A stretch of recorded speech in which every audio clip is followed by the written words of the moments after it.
কিছু রহস্য, কিছু হাসি, কিছু প্রেম, এই থেকে সবই আছে। একটা বৃষ্টি ধোয়ার সকালকে সাক্ষী করে আমরা চললাম নতুন একটা সফরে। লিয়ান ফ্যামিলিতে তোমাদের সকলকে আর একবার স্বাগত।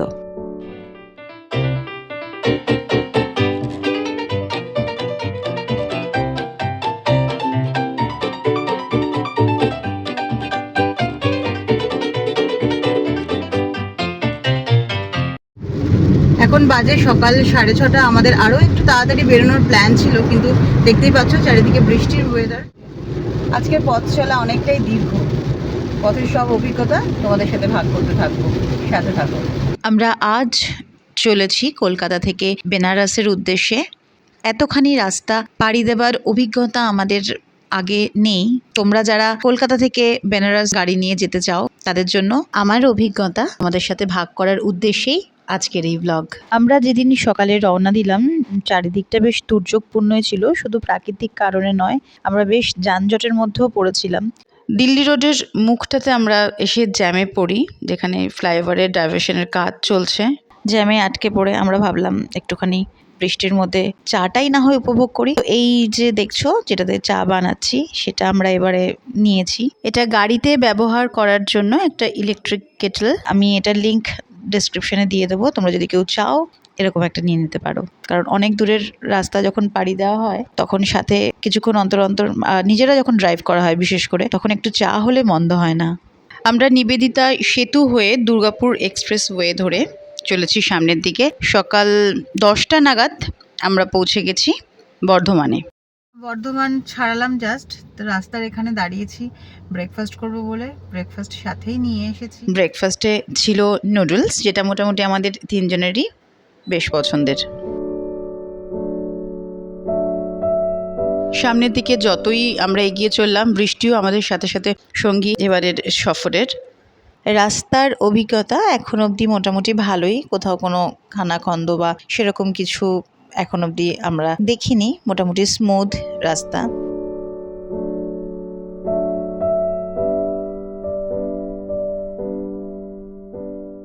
এবারে খুব কাছাকাছি আছি এখন ঝাড়খণ্ডের। এই যেটা দেখছো এখানে ওয়েস্ট বেঙ্গল আর ঝাড়খণ্ডের বর্ডার। এটা পেরোলেই আমরা চলে যাব ঝাড়খণ্ডে। ঝাড়খণ্ডে যখন আমরা পৌঁছালাম তখন ঘড়িতে সময় দেখাচ্ছে 12:20। ঝাড়খণ্ডের ফার্স্ট টোল। আর এখান থেকে আমরা পেট্রোলটা ফুল করে নিচ্ছি, তার কারণ দেখো ওয়েস্ট বেঙ্গলের থেকে ঝাড়খণ্ডের পেট্রোলের দামে অনেকটাই ফারাক রয়েছে।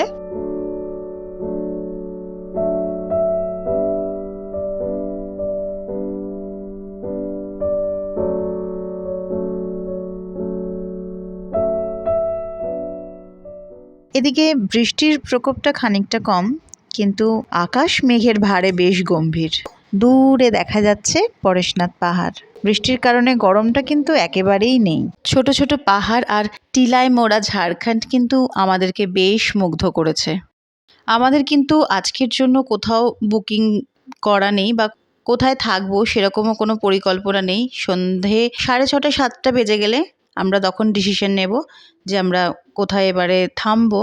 আশেপাশে কোনো ভালো হোটেল তখন খোঁজ করব। তো দেখা যাক 6:30 7টা বা 7:30 অবধি আমরা কতখানি পৌঁছাতে পারি। আমরা যেভাবে চলছি সেভাবে আজকে পৌঁছে যেতে পারতাম, কিন্তু তোমরা তো দেখলেই রাস্তায় ভীষণ রকম জ্যাম, অন্যান্য আরও নানা রকমের অসুবিধা, যেমন দেখতেই পাচ্ছ কেমন বৃষ্টি হচ্ছে। দেখা যাক কতটুকু সামনের দিকে এগোতে পারি।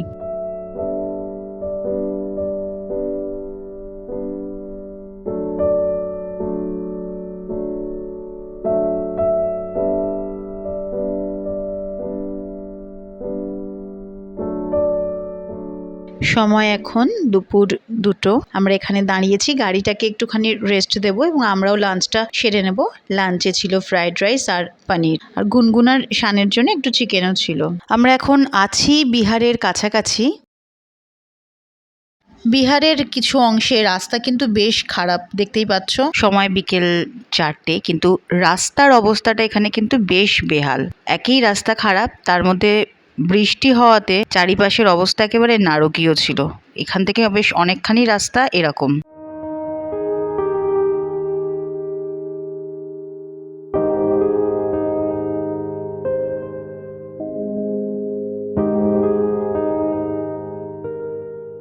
এখন আমরা চলেছি চম্পারণের জঙ্গলের দিকে। এখানে কিন্তু আবার রাস্তার প্রাকৃতিক সৌন্দর্য বেশ মোহময়ী। আলো আস্তে আস্তে কমে আসছে আর আমরা এখন থেকেই সার্চ করতে শুরু করে দিয়েছি যে সামনে আর কতটা এগোলে আমরা কি হোটেল পাবো। তবে আশা করছি বেনারস অবধি পৌঁছাতে না পারলেও বিহার ছাড়িয়ে আমরা উত্তরপ্রদেশে ঢুকে যেতে পারবো।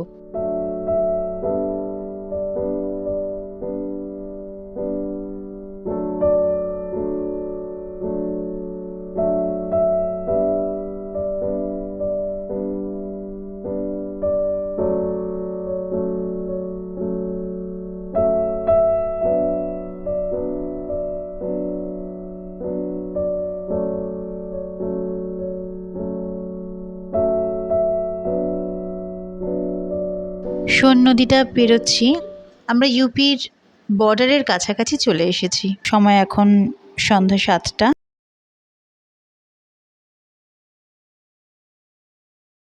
সাসারামে এসে আমরা একটা ভালো হোটেল পেয়ে গেছি। আজকে এতটাই টায়ার্ড ছিলাম যে বাইরে থেকে আর কোনো রকম কোনো ভিডিও নেওয়া হয়নি। কাল সকালে হোটেলটা সম্পর্কে সব ডিটেল তোমাদেরকে দিয়ে দেব। সময় এখন রাত 8:40। ডিনার অর্ডার করে দিয়েছি। এর আশেপাশে আরও 2-3টে হোটেল দেখেছিলাম, কিন্তু আমাদের খুব একটা ভালো লাগেনি।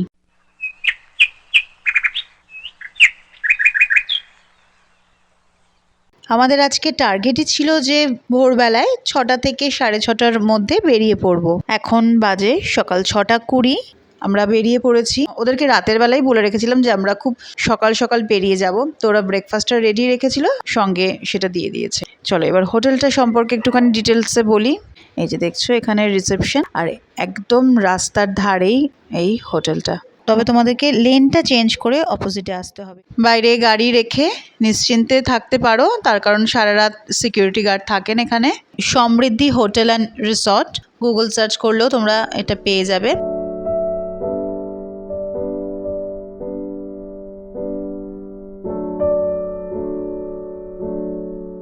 আমরা চললাম বেনারসের উদ্দেশ্যে।